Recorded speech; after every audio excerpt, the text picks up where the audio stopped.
नमस्कार. मी एक आध्यात्मिक किस्सा सांगतो आहे आपल्याला. साधारणतः एक 15 वर्षापूर्वीचं एक गोष्ट आहे ती सांगतो आहे. मी सर्व्हिसला कंपनीमध्ये असताना, पुण्याच्या कंपनीमध्ये असताना माझी जे काम करण्याचं ठिकाण आहे होतं ते कर्नाटकमध्ये होतो मी. आणि कर्नाटकमध्ये काम करत असताना घरी सुट्टीवर आल्यानंतर मला एक स्वप्न पडलं. पण ते स्वप्न पडण्यापूर्वी मी थोडंसं म्हणजे एक भगवद्गीता वाचण्याचा प्रयत्न म्हणजे वाचत होतो कंटिन्युअसली. आणि एके दिवशी रात्री मी स्वप्न पडण्यापूर्वी श्रीकृष्णाचे जे आपलं मथुरातलं जन्मस्थान आहे त्या जन्मस्थान, मथुरेचा जन्म झालेला वृंदावन याविषयीचा जो आपल्या भगवद्गीतेमध्ये जो चॅप्टर आहे तो वाचला मी. आणि त्या ठिकाणी मला असं त्या दिवशी मेमरी रिकॉल झाल्यासारखं एक स्वप्न पडलं की मी मथुरेत आहे आणि कृष्ण जन्मभूमीच्या ठिकाणी मी बघतोय पाहतोय असं मला झालं तिथं. आणि उठून बघतो तर मी तर घरी आहे. मग मी म्हटलं आहे असं कसं काय स्वप्न पडलं. तर तो म्हणजे अध्यात्मावरचं थोडंसं बोलतो आहे मी. अध्यात्म कसं माणसाला कुठं कसं नेतं. त्यावेळेला मी कर्नाटकमध्ये काम करत होतो आणि मी तर म्हटलं की मी घरी आहे आणि मला कसं काय स्वप्न पडलं. त्याला मेमरी रिकॉल होते असं म्हणतात आपण. मग झाले असेल म्हटलं रिकॉल मेमरी असं म्हटलं आणि मी तो त्या दिवशी सोडून दिलं. आणि मग कर्नाटकमध्ये सर्व्हिस करत असताना माझी बदली एक 15 दिवसासाठी हैदराबादला ट्रान्सफर झाली.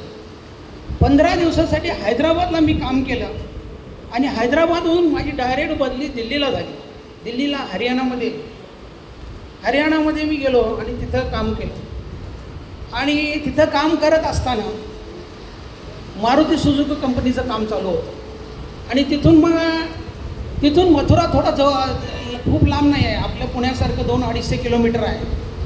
आणि मग तिथं मित्रांना वगैरे माझ्या म्हणजे जे सवंगडी होते किंवा जे माझे सहकारी होते त्यांना म्हटलं की चला आपण जाऊया तिकडं काय. मग त्याच्यापैकी कोणी आलं नाही, कारण ते तिकडल्या भागातले होते आणि त्यांनी ते सगळं बघितलेलं होतं. त्यांना परत बघावंसं असं काय वाटलं नाही आहे. मग मी स्वतः गेलो, एकटाच गेलो आणि मथुरा बघितला, आग्रा बघितला. आणि खरोखर म्हणजे मला जसं स्वप्न पडलं ही गोष्ट 3 महिन्याच्या आत घडली. हा काय देवाचा चमत्कार आहे असं त्यावेळेला मला वाटलं, कारण मी स्वप्नातही विचार केला नव्हता की मी मथुरेला जाईन आणि कृष्णाचं दर्शन मला होईल. तर हा छोटासा किस्सा मी तुमच्याबरोबर शेअर केला. धन्यवाद.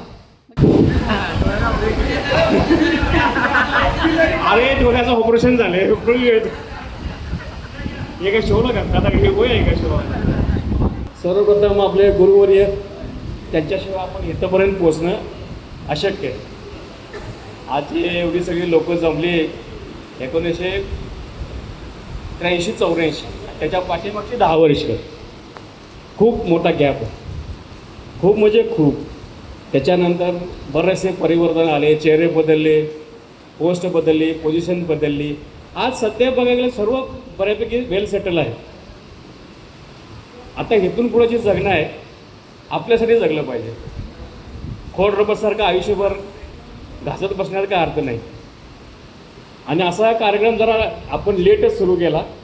ते पाटील साहेब, हे रावसाहेब पाटील, बऱ्याच लोकांनी मेहनत घेतली. विशेष म्हणजे आमचे मगदूम साहेब एवढ्या बिजी शेड्यूलमधनं टाईम करून आले. खूप बरं वाटलं. असं काहीतरी याचं कमिटमेंट झाल्या पाहिजेत. आजकाल प्रत्येकजण आपापल्या लाईफमध्ये एवढा बिझी झाला आहे. आता बऱ्याच लोकांना चेहरे पण आठवत नाहीत. विचारायला पाहिजे तुझं नाव काय आहे, तुझं नाव काय. असं भेट झाल्यामुळं लोकांचे म्हणजे विचार आचार हे पटतात. आता कोण कुठं होतं काय होतं आता ते थोडं हळूहळू हे झाल्यानंतर ओळख पुरे होईलच. लोकांना असं काळ असतं आपलं एक थोडं केलेलं आहे. आता माझ्या डोळ्याचं ऑपरेशन झालं त्यामुळे लेट झालं. वाट गावली कशी. एक मैत्रीचं कसं नातं असतं बघा. ह्याला म्हणजे तोल नाही ह्या गोष्टीला. असे एक म्हणजे मन मोकळं करणं, जुन्या आठवणी शेअर करणं वगैरे वगैरे. बरेचसे आपले शाळा पहिले बामणाच्या वाड्यातनं इकडं आली, तिथं कोणी कोणी मार खाला, वना कांबळे सरांचे हे ते, म्हणजे ह्या आठवणी यांना उजाळा दिला जातो. एकटं बसणं आपापल्या व्यापात सगळेच असतं, कोणाला आता वेळ आजच्या डेटला. आता हे आजचा जे दिवस आहे हा अविस्मरणीय आहे.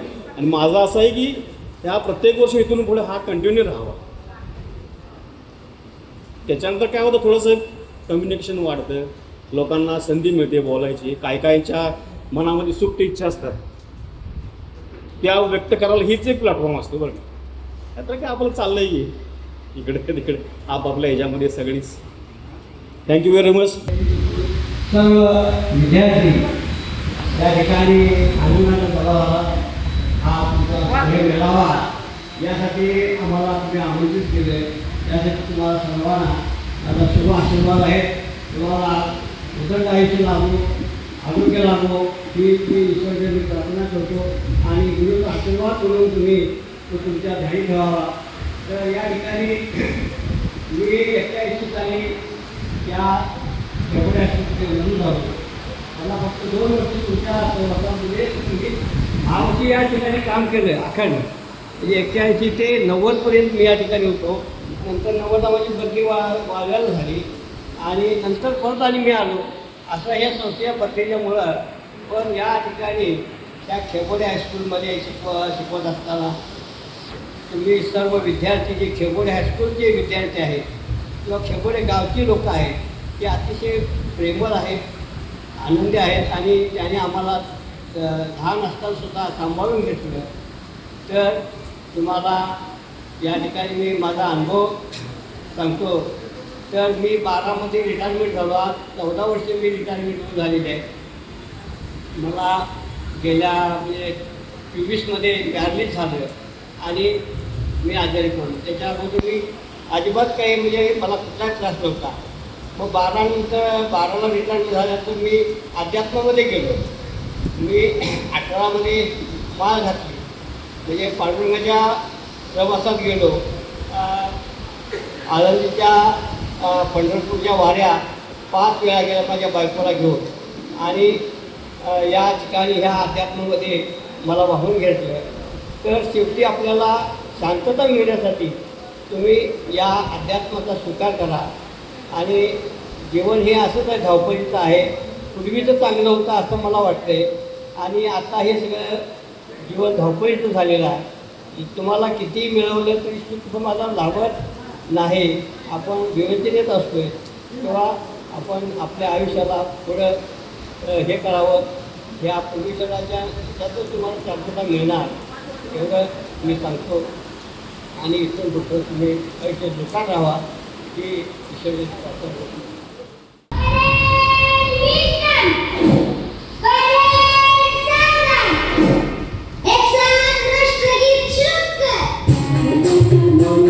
विनायक जय हे भारत भाग्य विधाता पंजाब सिंधु गुजरात मराठा द्राविड उत्कल बंग विंध्य हिमाचल यमुना गंगा उत्कल जलधि तरंग तव शुभ नामे जागे तव शुभ आशीष मागे गाये तव जय गाथा जन गण मंगलदायक जय हे भारत भाग्य विधाता जय हे जय हे जय हे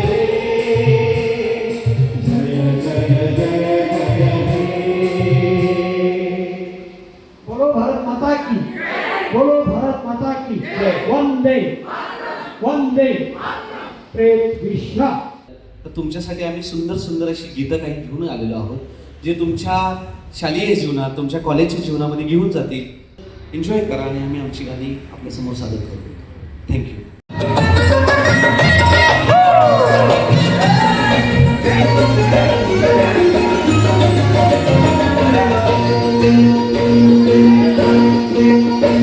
ना सांगता चलाच रे कसं माझा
नाचायला अजून नका, इथे तुमच्या बायका पोरं कोण नाही आहेत, कोण तुम्हाला काय म्हणणार नाही आहेत काय, तुला बिनधास्त नाचा आणि खुर्ची कोण बसून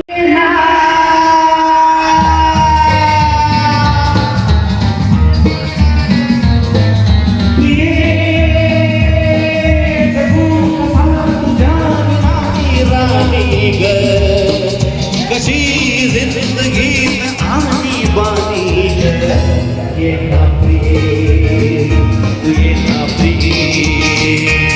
मित्र प्रेम दिवाना रसीला प्यार रसा रसीला मित्र प्रेम दिवाना रसीला प्यार रसा रसीला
मंद ही गुलाबी हवा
क्या बात है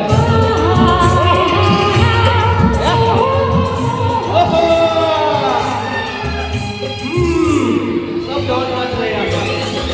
लोगों को कहने दो, कहते ही रहने दो, सच झूठ हम क्यों सबको बताए। मैं भी हूँ मस्ती में, तू भी है मस्ती में, आज इस खुशी में हम नाचे गए। किसको पता, किसको पता क्या किसने किया, सब कहते हैं तूने मेरा दिल ले लिया।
ये शोखिया ये बातन जो तुझ में है कहीं नहीं, ये शोखिया ये बातन जो तुझ में है कहीं नहीं, दिलों को जीतने का पन जो तुझ में है कहीं नहीं। मैं तेरी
मोहनिया ऐसी जाऊं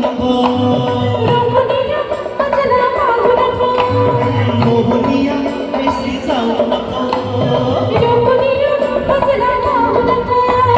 गाणे अमोल प्रीतीचे अधरा तुने उडावे, किती वसंत फुलताना प्रेमास रंग यावे,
दोरीचा मामला मामाची कमला हा प्रेमाने हात आरती करून होतय आयुष्याच्या गोड गोड राती ओ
दूर अशी तू जाऊ नको तिथ अशी येऊ नको जात नशिली तू हिंदली मला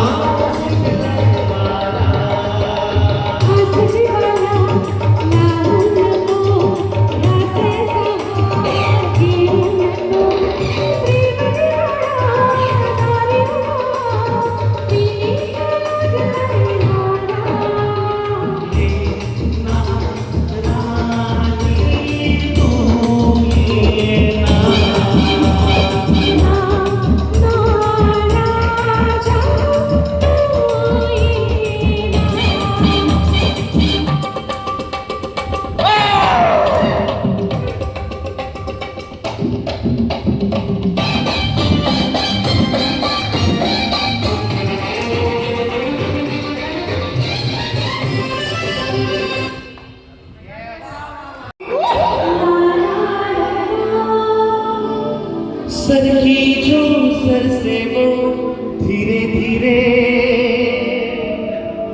पागल हुआ रे मैं धीरे धीरे तेरी चुनरिया दिल ले गई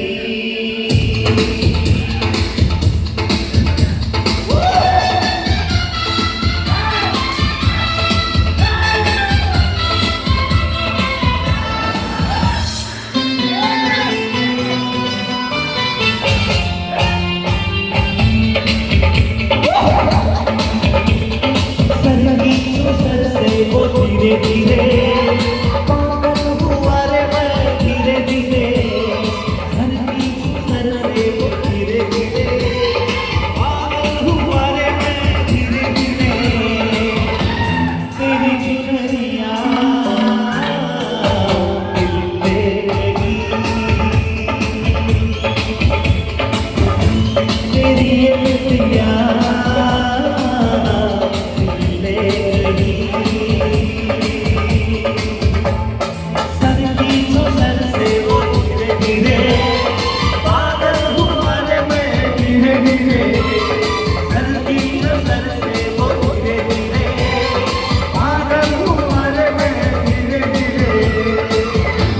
तेरी चुनरिया ले गई तेरी ये मितिया ले गई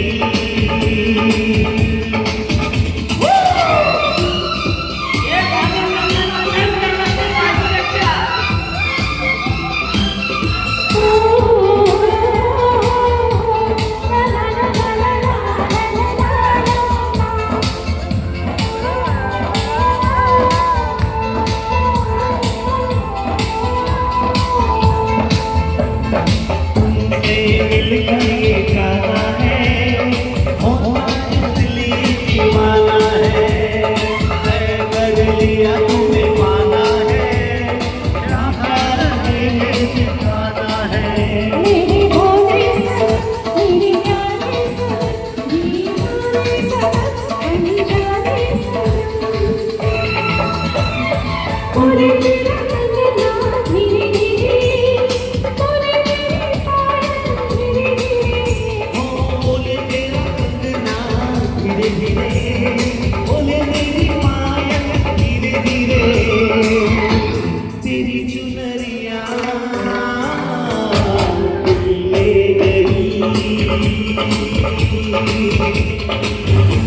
तेरी ये बिंदियां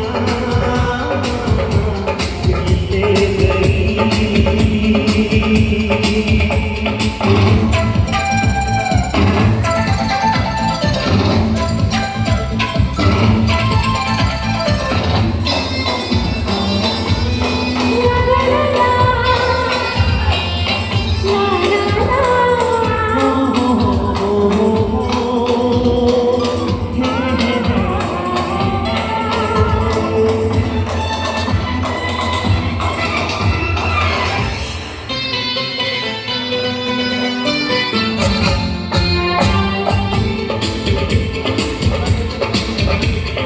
तेरा मेरा जगत बनाता है, तू ही दिल आता है, इसमें ये रंगी बनाता है, क्या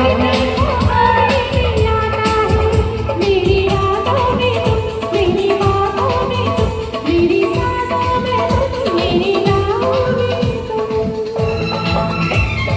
तूने मेरी धड़कन धीरे धीरे, तूने मेरी धड़कन धीरे धीरे।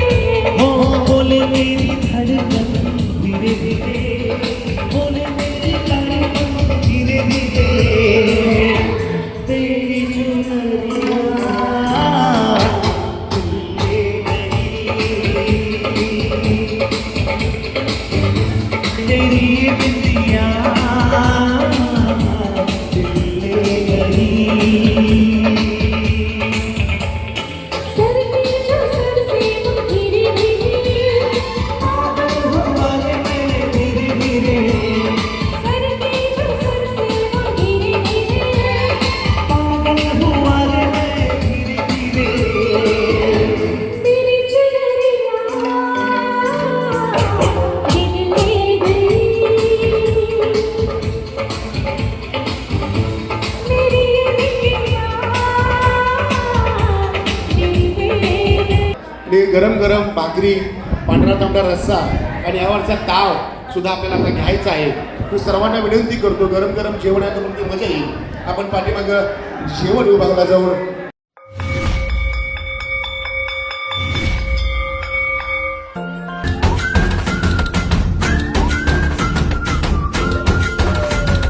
रडत रडत आलो जिथे गेलो रडू नाही, घडत घडत गेलो जिथे रोज धडपडूनी, चुकलो जिथे मस्ती करून थकलो कधी नाही, मार खाऊन मॅडमचा शिकलो बरच काही, ती गोड आठवण ते रम्य बालपण आज पुन्हा वाटे हवे, माझी शाळा मला आजही आठवे रे, पुन्हा शाळेमध्ये मला वाटते जावे रे, माझी शाळा मला आजही आठवे रे, पुन्हा शाळेमध्ये मला वाटते जावे रे.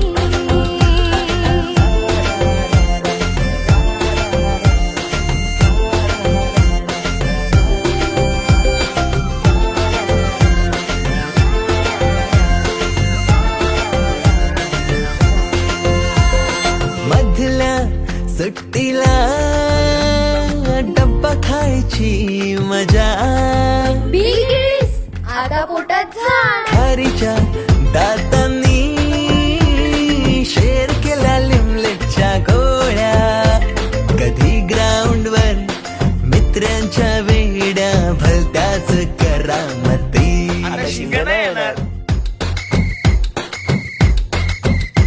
टीटीच्या पिरियडला शिट्टीच्या तालावर गमतीशीर कवायती, मनावरती जशी बाकावरती साऱ्या कर्कटकाने कोरली नावे, शाळेतला नको असलेला दिवस म्हणजे रक्षाबंधन. आपल्याला जिने राखी बांधू नये असं वाटायचं, नेमकी तीच आपल्या समोर उभी राहायची. शाळा सुटल्यावर ओढती फुलपाखरांचे थवे, पुन्हा शाळेमध्ये मला वाटते जावे रे.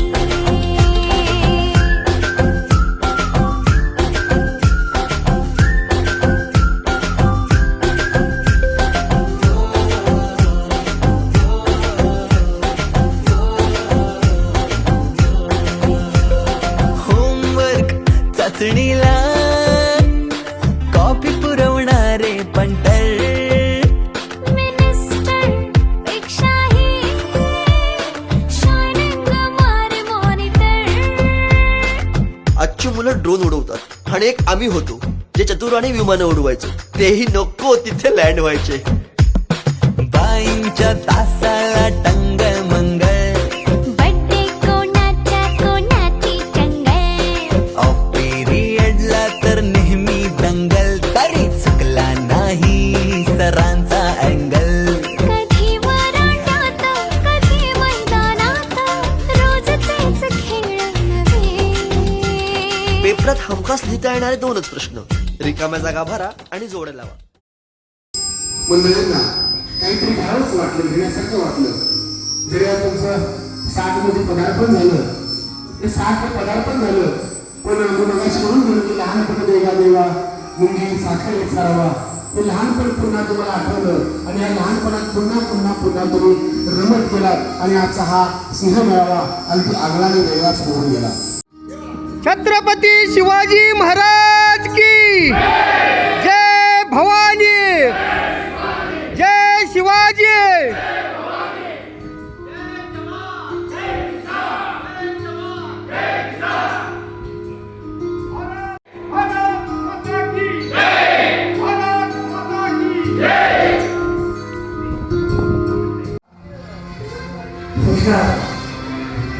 या ठिकाणी संपन्न होत आहे.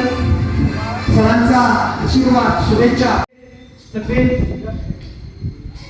अतिशय एम.बी. पाटील सरांचा सत्कार शाळेमध्ये करत आहे, संपन्न होत आहे.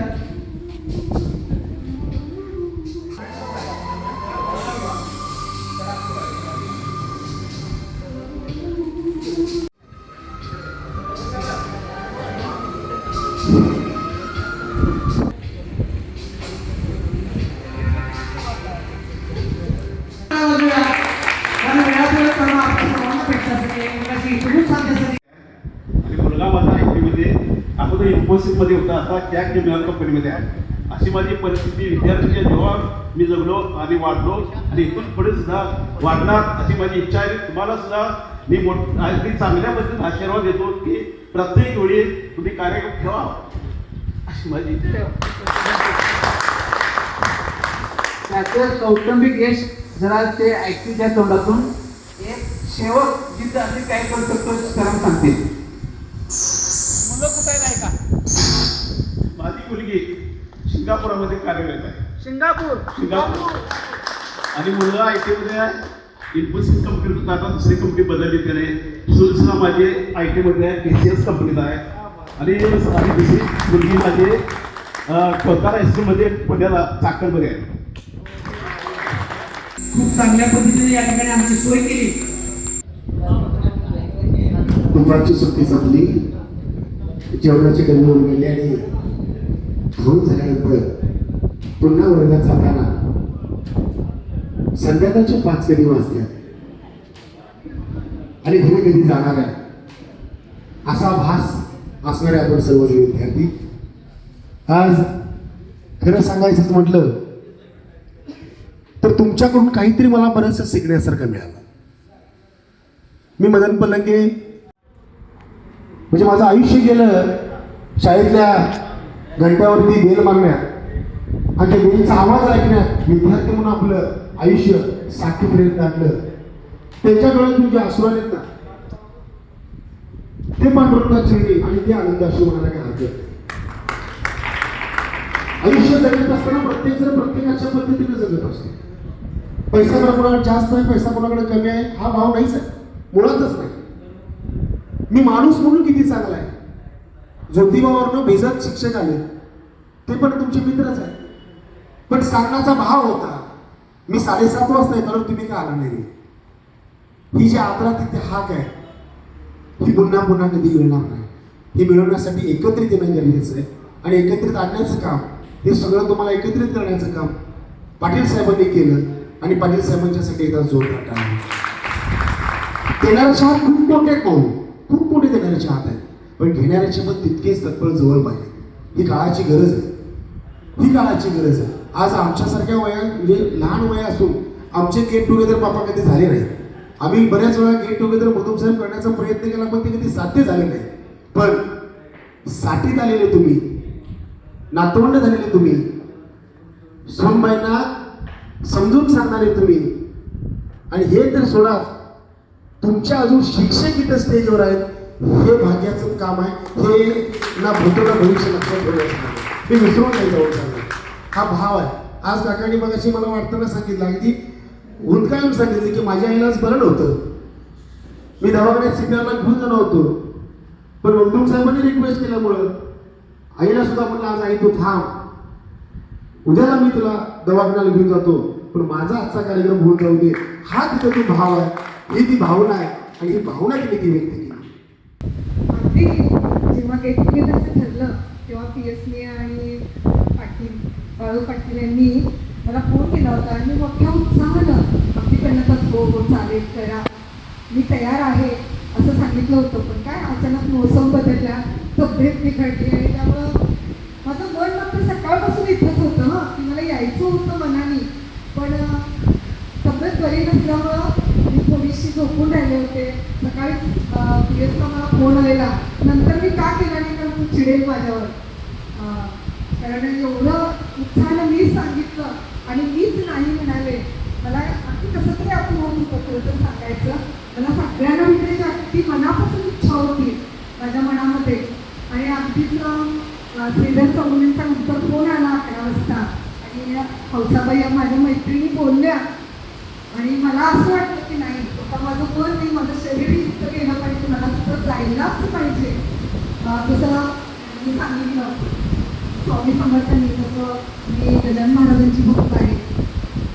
गजानन महाराजांनी म्हणजे माझ्या मनामध्ये एक नवं चैतन्य निर्माण केलं, आणि ते पण असेल म्हणा तुमच्या सर्वांचं प्रेम असेल की मी यावं, या सगळ्या इच्छेतून त्या प्रेमातून मी तो ओढली गेले. आणि मी अगदी मला खरोखर मी अगदी ताजी तवाडी झाले, गेटमध्ये आले, अगदी स्वागत मला वाटलं होतं, की मला कसं तरी वाटलं.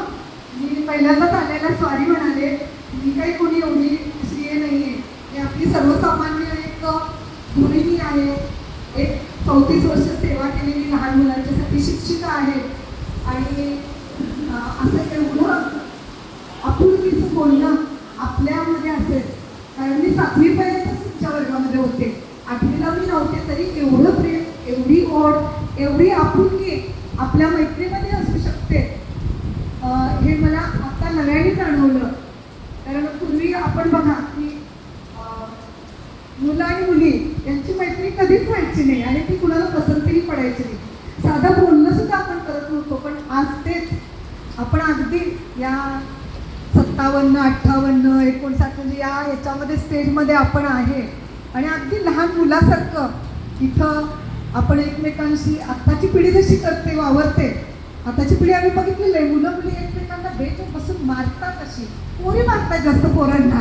तसं मला वाटलं की प्रत्येक जण असं आपण एन्जॉय करायला लागलोय, खूप अगदी आपुलकीनं जवळीकीनं बोलायला लागलोय. त्यामुळे नवा आनंद, की नवं बालपण मला आज इथं मिळालं, आणि तो आनंद फक्त आपल्या संयोजकांनी खूप अपार कष्ट घेतले. त्यांचे मला बरेच वेळा फोन आले, तर त्यांचं पण मी मनापासून आभार मानते. बाकी सगळ्यांचं तर मानायला पाहिजेतच, कारण एवढ्या मोठ्या संख्येनं, मी सकाळी विचारलं होतं किती जण उपस्थित आहेत, तर एवढे जण उपस्थित आहेत म्हटलं मला पण खरंखर आश्चर्य वाटलं की एवढे सगळे उपस्थित ठेवणं ही साधी गोष्ट नाही आहे एवढ्या वर्षानंतर.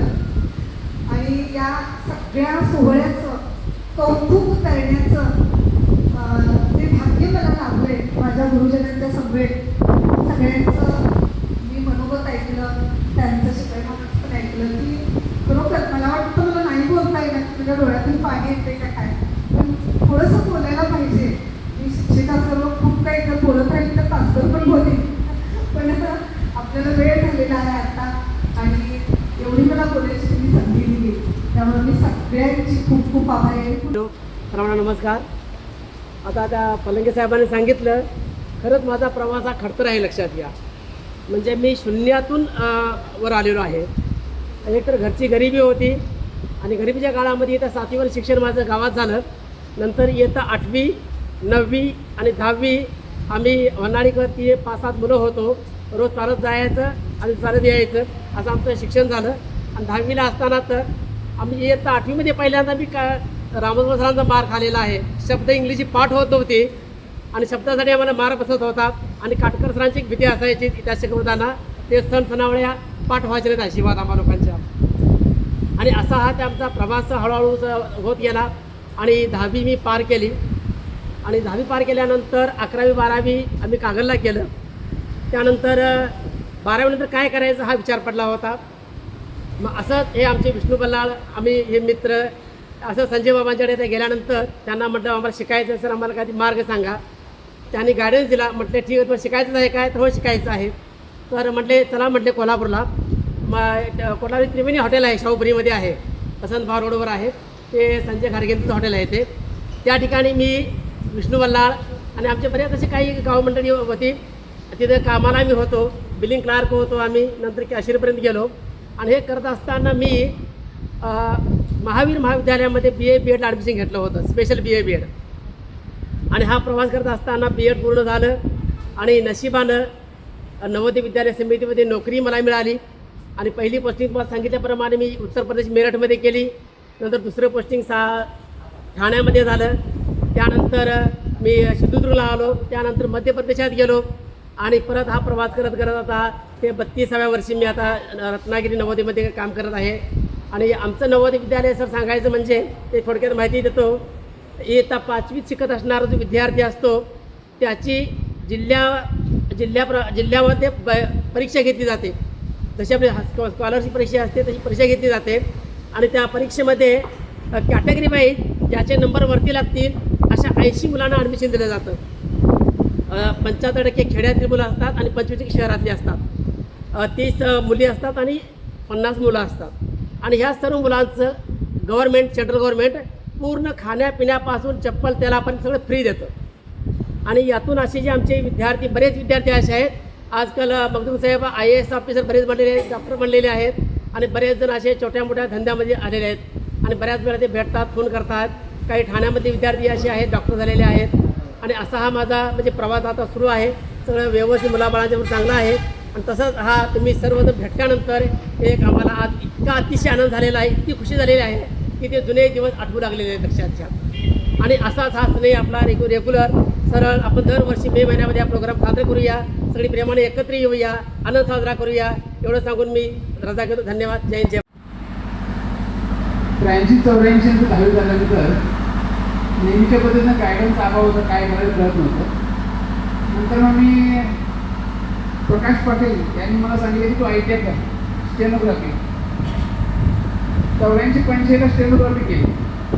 स्टेनोग्राफी केल्यानंतर मग आता काय करायचं, नोकरी नव्हती. वर्तमानपत्र मला पेपर टाकायला लागलं कोल्हापूर. 1 वर्षभर काम केलं. नंतर मग स्टेनो झाल्यावर मला टायपिंग करायला सांगितलं. मी जे टायपिंगमध्ये लागलो. टायपिंग झाल्यानंतर मग आता काय करायचं, 11वीला ॲडमिशन घेतलं. ते शिंगे सर होते मला. शिंगे सर मला अजून ते माझे सर ऐकले. ते म्हणले तू 11वी कर. 11वी आम्ही गोखलेकरला गेलो. काही सायन्सला घ्यायला पैसे नव्हते. मग मी कॉमर्स ॲडमिशन घेतलं. 11वी कॉमर्स केले. कॉमर्स करत मग मिरजी असोसिएट्स म्हणजे तर मी टायपिस्ट म्हणून लागलो. ते केल्यानंतर मी दत्त टायपिंगमध्ये टायपिस्ट म्हणून लागलो. जे टायपिंग इन्स्टिट्यूटमध्ये ते टायपिस्ट होतो. ते करत करत मी MIDC लागलो, फुलाची शिरोळ तिकडे. दिवसभर सर्व्हिस करायचं. 3 स्टँडर्ड प्लेट्स म्हणून आहेत तिथे 3 वर्ष काम केलं, 87 ते 90. ते करत असताना मी 11वी-12वी नंतर एकानं सांगितलं तू इंग्लिश मिडियम कर. मी एक्सटर्नल इंग्लिश मिडियम कॉमर्स करायला ॲडमिशन घेतलं. FY SY TY. आणि दिवसभर MIDCला असायचं शिरोलीला. आणि संध्याकाळी हवळ टायपिंग शॉर्ट हँड इन्स्टिट्यूट तिकडे संध्याकाळी क्लास करायचा, घरी आलं जेवण करायचा. तिथं नंतर मला एक साऊथ इंडियन माणूस भेटला. ते मला तू रोज टाइम्स ऑफ इंडिया पेपर वाच. मग मी पेपर वाचायला लागलो. ते करत मला मशीन पालिग्राफ तिथं मला रावसाहेब चव्हाण नंदगावचं आहे तिथं मी लागलो स्टेनो म्हणून. ते करत तिथं काय मन जमलं नाही. मग रोज पेपर वाचायचा. आणि एकदा संध्याकाळी सोमवारी सुट्टी असायची. मग पेपर वाचून मी गावी आलो तो पेपर घेऊन. आणि दुसऱ्या दिवशी जाहिरात आली होती मुंबईच्या बँकेची, सिडबी म्हणून बँक आहे. जाहिरात वाचली, भाटाच्या दुकानातून पेपर आणला, आखीव पेपर, त्याच्यावर अर्ज केला. अर्ज केल्यावरती माझी सिलेक्शन झालं मुंबईला. मी 1.5 वर्ष कॉलेजला काम केलं. नंतर मी बँकेत लागलो नरिमन पॉईंटला. तिथं मी जॉईन झालो. जॉईन झाल्यानंतर माझी सेक्रेटरी लाईन होती, स्टेनो असल्यामुळे मी PA असायचा साहेबांचा. विचारलं की मी पुढं जाऊ शकतोय. ते म्हणजे तू फक्त प्रायव्हेट सेक्टर येऊ शकतोस, तू मॅनेजर कॅटर येऊ शकत नाही. त्या दिवशी ठरलं की बँकेत राहायचं नाही. बँकेच्या ऑनलाईन ट्रान्सफर, घरी कोण नसायचं. मग जम्मूला गेलो तर घरी कसं येणार, म्हणून मी त्या दिवशी ठरलं की बँकेत राहायचं नाही. बँकेत काम करायचं. संध्याकाळी मी राहायला चुनाभट्टीजवळ असायचं तिकडे. निवास पाटील त्यांच्या वडिलांनी आमची सोय केली होती. मग तिथं राहायला गेलो. ते करत असताना आता काय करा, तर मग दुसऱ्या एका केनडेकर म्हणून मला मित्र भेटला. ते म्हणले तू MPSC कर. मग तिथून MPSC सुरू केली. मी M.Com कॅन्सल केलं, MPSC अभ्यास सुरू केला. मग 5 वर्ष मी बँकेत होतो. बँकेत असताना मी MPSC केली. मग पुण्याला ब्रांच निघाली त्यांची. मी ट्रान्सफर पुण्याला घेतली, कारण का मी राहायला नवी मुंबईला असायचं. माझी बँक होती नरिमन पॉईंटला, म्हणजे CBD बेलापूर ते मुंबई ह्याला वाशीला जायचं. वाशीवरून ट्रेन पकडून VT वरून बस पकडून नरिमन पॉईंट, असा रोजचा प्रवास असायचा. आणि शनिवार रविवारी मग अभ्यास करायचा. मग बँक निघाली पुण्याला. मी बदली पुण्याला घेतली. पुण्याला घेतल्यानंतर आता करायचं आहे. मग मी विद्यापीठ शेजारी खोली घेतली. बहिणीला बरोबर घेतलं. मग मी विद्यापीठ शेजारी राहायचा आणि दिवसभर बँक करून संध्याकाळी मी जयकर लायब्ररीला अभ्यास करायचो. असं करत 2-3 वर्षे गेली. 2 वर्ष माझं काही सिलेक्शन झालं नाही. 3ऱ्या वर्षी माझं तिथं सिलेक्शन झालं. मग सिलेक्शन झाल्यानंतर माझी बदली झाली रत्नागिरीला. बहिणीला रत्नागिरीला घेऊन गेलो. तिला ग्रॅज्युएशन करायला लावलं तिकडे. मग रत्नागिरीनंतर मी वैभवडला गेलो, देवगडला गेलो, माळशेजला गेलो, मग पुण्याला आलो, मग पनवेलला गेलो, बांद्र्याला गेलो. त्यानंतर पुन्हा मी ठाण्याला गेलो, पालघरला गेलो. आता सध्या नंदुरबारला आहे. त्या सगळ्यांना सांगण्यात एवढ्याच मला समजलेलं 4-5 तथ्य आहेत. खास ते सांगायला तुमच्यासाठी आलो. की बाकीचा काय प्रवास त्याच्या नशिबाचा विषय आहे, बाकी काय नाही. फक्त घडलो गुरुजन आणि चांगला सहवास. जी माणसं भेटली ती मला चांगली भेटली. त्यामुळे मला कुठल्याही व्यसनाकडे वेळायची कधी पाळी आली नाही.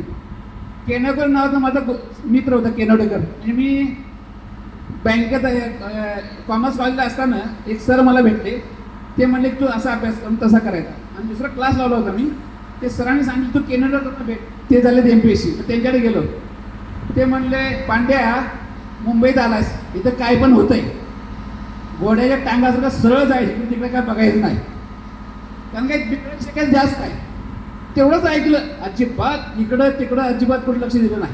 म्हणून मला म्हणजे गुरु मित्र भेटले मला चांगले. कधीही कुठल्या व्यसनाकडे अशी कधी इच्छा निर्माण झाली नाही. सगळ्या पार्ट्या असायच्या. आम्ही कधीही त्या पार्टीत वगैरे काही सामील झाले. उद्या संपली आपल्याला घरी जायचं. या 29 वर्षामध्ये मला 4 गोष्टी समजल्या. आपल्या पोटातली आग प्रचंड आहे. शहरापेक्षा आपली आग वेगळी आहे, कारण मनानं आपण निर्मळ आहे. त्यामुळे आपली ताकद जास्त आहे. ही ताकद आपल्या मुलांमध्ये ट्रान्सफर करण्याची गरज आहे. शहराचे प्रश्न वेगळे आहेत. त्याचे कौटुंबिक म्हणा, आर्थिक म्हणा, त्यांची वेगळी परिस्थिती आहे. आपलं वेगळं बॅकग्राऊंड आहे. कारण आपण मातीला जोडलोय. त्यामुळे आपले मित्र म्हटलं, गाव म्हटलं की ओढ लागते या. त्यामुळे ह्या मातीनं आपल्याला बघायला चांगल्या पद्धतीनं पंख दिलेत आणि आकाश दिलेत. कसं काय असणं चांगला संसार झाला आहे असून सुद्धा आपण वाचलो, म्हणजे आपल्याला अजून काहीतरी कार्य शिल्लक आहे. त्यामुळे आत्ताची जी परिस्थिती आहे ही ऊर्जा आपल्या मुलांच्या, नातवांच्या किंवा आपल्या पाहुण्यांच्या ट्रान्सफर करण्याची गरजेचं आहे. तर आपला हा जो काही 50 वर्षाचा सारांश अनुभवाचा एक सार आहे, जीवनाचं सार आहे. कोण किती पळू दे, प्रिन्सिपल तेच राहतात. फक्त ते लवकर कळत नाही. प्रत्येकजण IPL खेळायला नादात आहे आणि विकेट लवकर जायला लागली. तर IPL खेळून काय होत नाही. टेस्ट मॅचच खेळायला पाहिजे. अंगात दम पाहिजे, धग पाहिजे. आपण चांगलं असेल 100% आपल्याला चांगले मित्र भेटतात, चांगले लोक भेटतात. फक्त मी चांगले लेवलला व्हायब्रेट करायला पाहिजे, चांगले लेवलला मी कम्फर्ट व्हायला पाहिजे. मग मला अट्रॅक्ट होते. नंबर 1. नंबर 2, आपल्या लहानपणी शिकत अभ्यास ठीक आहे, अभ्यास आवश्यकच आहे. अभ्यासाशिवाय जे माझं मन, माझं नातं, माझं रिलेशन, माझ्या भावना ते आपण दाबून टाकतो. आपला विकास इम्बॅलन्स होतो. मी जबाबदारी स्टेटमेंट करतोय. फक्त अभ्यास हवंच करत ती करत करत मी घडतोय ना, माझ्या डोक्यात राग येतोय काय, माझा पण अपमान करतोय काय, यावेळी आपण घडतो ना ते डोक्यात राहते. ते भावना जास्त श्रेष्ठ आहे. ते भावनांचं नियमन करणं गरजेचं आहे. एक विद्यार्थी हुशार असतो परंतु त्याचं कोणाशी पटत नाही, याचा समतोल विकास नाही. हा विकास जीवनाच्या दुसऱ्या तिसऱ्या टप्प्यावर त्रास देत राहतो. त्यामुळं जे मी समजलं म्हणजे आता गावापासून आता मुंबईपर्यंत सगळ्या ठिकाणी वावरलो, मिनिस्टर असतील, अधिकारी असतील, प्रश्न असा की तो माणूस आहे काय सगळ्यात जास्त. मी अधिकारी माझ्यासाठी, इतरांना मी कसा वागतो त्याचा मी अधिकारी आहे तर मी माझ्या मुलाबरोबर, माझ्या बायकोबरोबर, माझ्या नातेवाईकांबरोबर कसं वागतो हे जादा महत्त्वाचं आहे. त्यामुळे आता आपण जे वागणार आहोत ना आपल्या, तर हे शिकायला पाहिजे. मी नाही शिकलो, आता शिकतोय. आता तुम्ही माझा डान्स बघितला, आधी मला येत नव्हतं, नंतर आता सगळं सोडून द्यायचं, काय जे आहे ते एन्जॉय करायचं, वाकडं तिकडं अमुक तमुक त्या क्षणात जायचं. अगोदर हात नव्हतो, मी स्वतःला कुडत करतो, आता कुडत पिडत काय नाही, कोणी असू दे माझा क्षण आहे, एन्जॉय करणार. हे मला ट्रेन करावं लागलं. आपला मी नाही आहे, मी झालो म्हणजे मी मला ट्रेन केलं. सांगायचा माझा मुद्दा असा की आपल्याला ट्रेन करायला पाहिजे, ती शिकलं पाहिजे. म्हणजे वी आर ट्रेनेबल, मी कोचेबल आहे हे मी समजून घ्यायला पाहिजे. म्हणजे कोच मुलाकडनं घेणं असो, बायकोनं घेणं असो, नातेवाईकडे असो, मित्राकडनं असो, तो मला सल्ला देते नाही, मी शिकत राहायला पाहिजे. शिकलो की माझी नम्रता हे वाढते. नाही शिकलो मी ताट म्हणतो, मला कोणाचा अपमान सहन होत नाही, ती गरज नाही आहे. म्हणजे आपला इगो कमी व्हायला पाहिजे. एक दुसरं आपण प्रकृतीकडे दुर्लक्ष करतो. त्यामुळे आता यूट्यूबवर आता पॉडकास्ट आहेत, तर चांगले चांगले पॉडकास्ट ऐकून मला काय गरजेचं आहे करणं, काय गरजेचं नाही हे स्वतःनं थोडा वेळ काढून बघण्याची गरज आहे. तर मी आहे तर माझं कुटुंब आहे. एकदा तुम्ही पनवेला प्रांत असताना सगळ्या तलाट्याची मिटिंग घेतली. उद्या सगळ्यांना फोटो काढायचा आपल्या कुटुंबाचा आणि फोटो घेऊन यायचं. ठीक आहे, आले फोटो काढला, मला बसा 5 मिनिटं. तुमच्या फोटोला तुमचा आहे ना त्याला कात्रीनं कट करून टाका. फोटो तुम्ही तुमच्या कुटुंबात तुम्ही आहात ना, त्यात तुम्हाला कट करून टाका कात्रीनं आणि बघायचं कसं आहे ते. तुम्ही नाही उद्या कुटुंबात, कुटुंब कसं दिसेल, पण ठरवा दारू पाहिजे का नाही. एक उदाहरण म्हणजे मी आहे तर त्याला माझ्या कुटुंबाला अर्थ आहे. तर तशा पद्धतीनं तर मी आता समजा आम्ही आपली 50, 58 झाली, 60 झाली, तर जे काही 20, 30, 40 वर्ष असेल तर त्याचा मी अभ्यास करणं गरजेचं आहे. मी काय करायला पाहिजे, काय करणं, वेळ थोडा करा तर आपण आपलं लाईफ एक्सटेंड होईल. मग आज पॉडकास्ट शिल्लक म्हणजे आहे, आता यूट्यूबला चॅनल आहेत, योगा याच्या आसनं असतील, दीर्घ प्राणायाम असतील, जे काय ते आपल्यापर्यंत थोडं केलं तर ज्यांच्यासाठी आपण आयुष्य काढवलं ते आपले मित्र असतील, कुटुंब असतील, नागरिक असतील, तर त्यांना एक्सटेंडेड लाईफ मिळू शकते. ती दुर्लक्ष केलं तर ते लवकर संपणार आहे. म्हणजे आपला जो काही रनवे आहे हा लिमिटेड आहे, रनवे अनलिमिटेड रनवे नाही. तर आपल्याला हेल्थसाठी जागरूक करणं गरजेचं आहे. माझं उद्दिष्ट पुढच्या वेळी सप्टेंबरमध्ये एव्हरेस्ट बेस कॅम्पला जाणार आहे, त्याची तयारी चालू केलेली.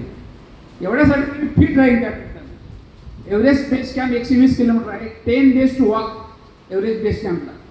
तर आम्ही ग्रुप तयार केला. त्या ग्रुपच्या माध्यमातून माझं next target Everest base camp आहे. त्या बेस कॅम्पच्या निमित्तानं मी वर्षभर मेहनत करेन. जे माझे एक्स्ट्रा वेट आहे, फॅट आहे, ती कमी करेन, रिड्यूस करेन, मी ॲक्टिव्ह राहीन. तर थोडंसं आपण हेल्थमध्ये आपण स्वतः आणि घरातले माणसं जे आहेत ते चर्चा करून ठरवलं पाहिजे की काय डाएटमध्ये बदल करणं गरजेचं आहे. अदरवाईज गोळ्या खायला लागतील आपल्याला. आज दुसरा विषय. तिसरा विषय रिलेशन्स. बऱ्याच वेळा आता बऱ्याच सगळ्यांच्याकडे सगळं आहे,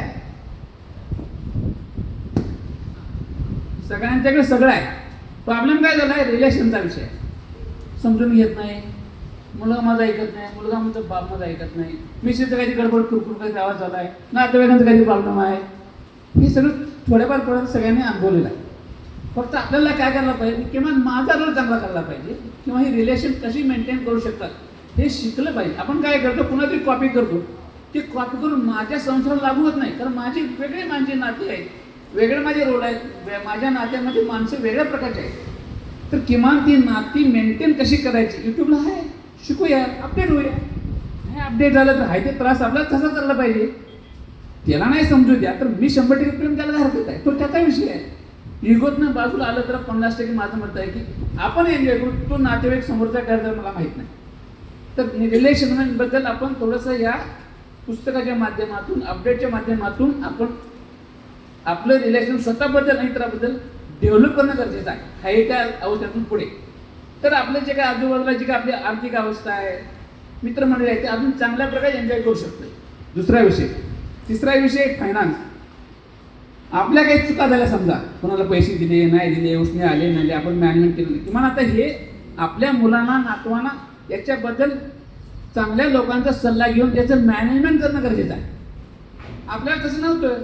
म्हणजे आता मी आय एम शुड कोचेबल, म्हणजे कोच करून घ्यायला पाहिजे. तसं मी मगाशी सांगितलं की भरपूर सध्या ज्ञान आहे यूट्यूबवरती, ते सगळं आपल्याला योग्य असं नाही, तर कुठलं चांगलं आहे त्याचं ओळखून त्याच गोष्टीचं आपण अनुसरण करायला पाहिजे, बाकीचं बघायची गरज नाही, असं माझं वैयक्तिक मत आहे. 100% शहराचे दुःख वेगळे आहेत, आपलं दुःख वेगळं आहे. सुखी मात्र आपण जास्त आहे. ते अजून सुख विस्तारता यावं त्यासाठी आपल्या सगळ्यांच्या माध्यमातून जे ते चांगलं आपण शेअर करूया. आणि जे काय उर्वरित आपलं आयुष्य आहे, उर्वरित रनवे आहे, तो रनवे आनंदात जाईल अशा पद्धतीने आपण सर्वांनी एकत्र प्रयत्न करूया. धन्यवाद. त्यामुळे आता आपल्यासाठी जगा, स्वतःसाठी जगा, पुन्हा जन्म नाही. मग अशी म्हटलं की या जगण्यावरती आणि या जन्मावरती शतदा प्रेम करत राहायचं. माझं जन्म दिलंय, मला जगायचं आहे, मी जगणार, मन मुळात जगणार.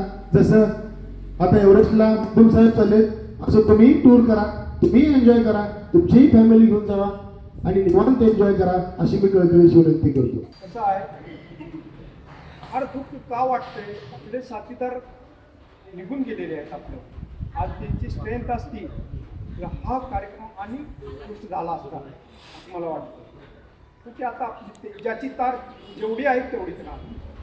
त्यामुळं आता कसं आहे, आता आपण आपले उद्यानं आयुष्य कसं, आता आम्ही जर बाळूसाहेब, आम्ही एका झेंड्याखाली गाणं म्हणणारी माणसं आम्ही आज राष्ट्राची सेवा त्यांची 28-30 वर्षे करून आली. आम्ही मी 26 वर्षे करून आलो. राजू साहेब आले, राजू भाट ते पण 26 वर्षे. अशी आर्मीची सेवा, श्रीधर आहे, बरेच असे पांडू अशी देशसेवा पण करून आम्ही इथं विद्यार्थी छत्राखाली राहून देशाची सेवा केली. शिवाजी पण आहे इथं. अशी म्हणजे आर्मीचा वारसा घेऊन आणि ह्या वाटते की फार वाहरवून येते की आम्ही एकत्र आलो, एकत्र जेवलो, तो माहोल बदलला.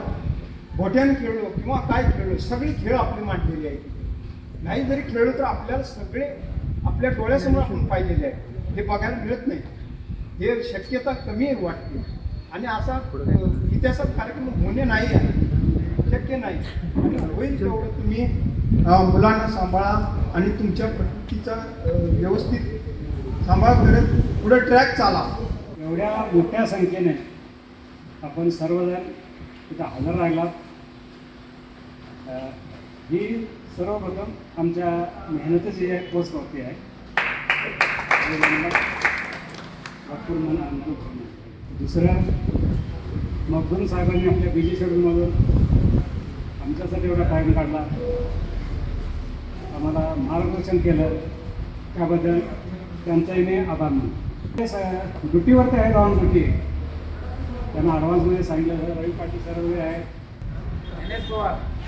एवढ्या लांब कोकणामध्ये आहे, तिथून मी म्हटले परवा भेटले होते, ऑपरेशनसाठी आले होते छोट्याशा. तानाजी साहेब आमचे स्पेशली मुंबईवरून सर्वात पहिले पैसे जमा केले आणि मी म्हटले कार्यक्रमाला हजर राहील. रामागोळ सर पुरा आपल्या परिवारासकट सामील झाले येतं आणि कार्यक्रमाला आमच्या शोभा वाढवली. ते सरांच्या मातोश्री कार्यक्रमाला हजेरी लावली. बाकी इंदुताई मॅडम, आमच्या छाया मॅडम, सीताराम सर हजर राहिले, आपलं मनोगत व्यक्त केलं, त्यांचाही आभार. पलंगे सर म्हणलं तुम्ही काय इथं द्यायचं द्या, मुलांना कार्यक्रम, पहिला कार्यक्रम तिथं या, तुम्ही लाडू पाहिजे, ते बॉल पाहिजे, ते आंब्याच्या पोळ्या पाहिजे, तुम्ही सांगत राहिलो. फटाफट सर्व क्लोज करत राहिले. त्यामध्ये सभागीला रावसाहेब पाहिजे आमचे बाबा, आपलं विठ्ठल आहे, तिकडे सांगितलं हे कर ते कर, सुरू, काही प्रॉब्लेम नाही. श्रीधर आहे, श्रीधरला 4 चक्रा मारवल्या कोल्हापुरात, घरातून कोल्हापूर बरेल. मला छत्रीचा कवर पाहिजे, मला श्रीधर शेअरचा कवर पाहिजे, झाबरी पाहिजे, काय वाटेल ते सांगायचं ना. 5 चक्रा निवड करतो, त्या कामातच फिरतो. म्हणला नाही मी तिथे एवढा जाऊन तेव्हा काय, त्याचाही मनापासून आभार मानतो मी. बाकी ज्यांनी पण मदत केली या कार्यक्रमाला, नाही केली पण हजेरी लावली येतं, त्या सर्वांचा मी आभार मानतो. आणि तो कार्यक्रम आपला घोषित करतो.